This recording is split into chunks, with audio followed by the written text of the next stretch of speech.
I am going to do a quick video of a portion of my podcast, the next episode, episode 8. And I just want you guys to be here to be a part of it.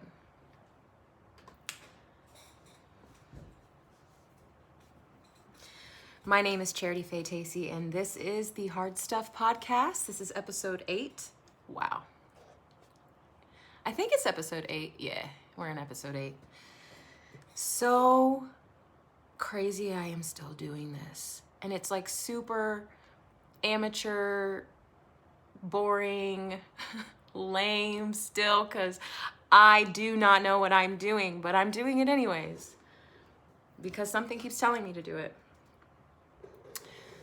I'm really excited about this episode, and you will find out why, hopefully, if it goes through, you know. Fingers crossed. I'm doing my makeup right now. I have a meeting to go to in a couple hours, and I'm just going to put a little bit of makeup on. And I wanted to share this story with you guys while I was doing that, because I am a professional multitasker. So a few years ago, and this is, I don't know if you believe in, I believe in divine moments, what is it, revelation? I don't like everything happens for a reason, truly. And I do truly believe that. I do believe that we're given choices, options, but depending on which one we choose is what the end result is going to be, is, you know. So a few years ago, this was like 3.5, maybe almost 4 years ago. I was living in Xenia, Ohio, and I was living in Sober Lotus. It's a transitional house for women in Xenia, Ohio, and it's amazing. I was the very first person that was to move in there. There were a couple girls that got out of treatment before me and moved in like days before I did, I think. And I still talk to one of them today. Oh, I'm gonna give her a shout out, Lindsay Eder. I love you. You are my sister for life. Throw up that tattoo. If you see this video, I'm gonna tag you in it anyways. I want you to take a picture of your tattoo or send me a video of you holding up our superhero power, our brand that we share, the mark that we share. The mark of beauty, the mark of recovery, that Sober Lotus tattoo. So, yeah. Oh, and Tiff too. Shout out Tiffany Williams. Girl, hold up that tattoo. Comment down below. Put a picture of you guys with your tattoo up or something, or send me a video. I love you both. You both, really. Like, you guys are truly my sisters forever. Freaking Winky, Jordan. Who else got a tattoo? Rachel. Oh, I miss you, Rachel. I'm pretty sure that was it. And if I forgot somebody, oh my God, I'm so sorry. There's no excuse except that I have done a lot of drugs. And I have consumed a lot of alcohol, and I have fallen down a lot, and I have had my face kicked in many, many times. Beat up many, many times. So if I forget things, I think that's okay. I still have my sound mind, which is crazy, considering everything. I am exceptionally grateful today for some reason. I feel blessed, and I'm like overly grateful, more grateful than I was yesterday or the day before. I just feel like everything is flowing and going in a good direction, and it's a nice feeling because it's been a little bit, and I know it is. It's also because I'm making the right decisions and I'm doing the right thing, the next right thing for me, which is ultimately the next right thing for everybody else that is surrounded, that surrounds me. So anybody that's involved in my life. Sorry if you hear the mic doing things. I'm just trying to move it and adjust it. Y'all should see how janky this mic is. Hey, I bought it off of a friend for like $5. One day we will upgrade. This is just, just chilling in my apartment, right? Just chilling in the apartment. I got a towel on my head. I just showered. I smell really good though. So anyways, a few years ago, I was living in Xenia, Ohio, and I was living in Sober Lotus. And I left the house to go for a run. I have this fanny pack for runners, and I still have it. I still use it. So I took my house key off my keys, and I put the house key in my fanny pack to go for this run. I remember this day. I remember feeling like I needed this time with God. I need to hear music. I need to listen to my worship music, and I need to run. And it's kind of like, it's my meditation. It's a form of the way I worship the Lord. Like, run. I will run, and I'm not great at running. My endurance is terrible, but I'll run and I'll push myself till it hurts. And I'll usually burst out into tears because I feel accomplished, and it was so hard, but I did it, right? So I needed one of those runs. I just remember that day feeling like I need this run. So I went on this run, and it was getting late at night. You know, it was evening, like sun is kind of going down, and I had this route that I would take, and it was a good 3 to 4 miles, and through downtown Xenia. I love my little town. I miss it. Shout out to all my Xenia people. Shout out to the mayor, Sarah. You're amazing. I miss having coffee with you guys and just community, fellowshipping, all that stuff. Anyways, so I go on this run. I do the whole run. I had an encounter on this run too. These guys, like, I had my headphones on, but like I passed these guys, and they looked like trouble. Sorry, they just, you know, did whatever. I'm stereotyping, but they were. And I heard them yell something, and I can't remember what it was, but it was derogatory, and I got so upset. I turned around and I screamed and yelled at them or something. I was just having a bad day. And I just remember feeling horrible that I yelled whatever I yelled at them. I just remember they like rode off on their bicycles, and I like kind of just stopped and was like, God, I am so sorry that I reacted that way. I don't react that way, like that, ever. Where did that come from? I was going through stuff. And so I run back home. When I get to the front door, I go to open my fanny pack, and my key is missing. And it's starting to get dark. I do have my cell phone on me though. And I'm just like, what the crap? So I call one of my buddies. I call Eric, and I'm like, dude, I lost my freaking house key while I was running. I don't know what's wrong with me, and it's starting to get dark. And he lived really close, and I was like, man, I don't know, can you just like come help me, drive me walk with me on the route that I took, and just so we could see if I can find it, because it's getting dark and I don't want to be out here by myself and blah blah blah. So he did. He came over, and we drove down to go the same route that, you know, I ran. Great conversation. Eric he was a really good friend of mine at the time, and we haven't talked in a long time. He actually just messaged me the other day. I need to respond again, because we were like messaging, and then like I just stopped responding because I'm a jerk sometimes. I'm sorry, Eric. It's not personal. I just put other things first and trying to learn how to prioritize everything. And so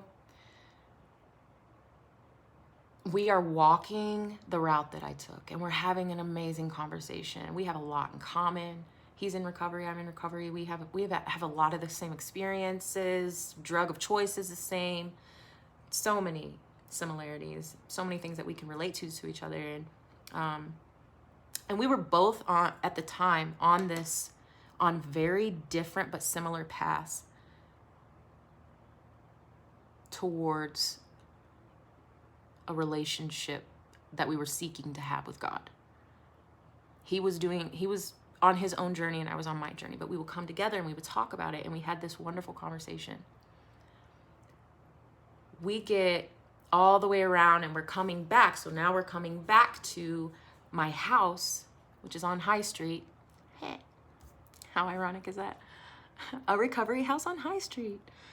And I remember saying, man, I can't believe I lost my key. That's crazy.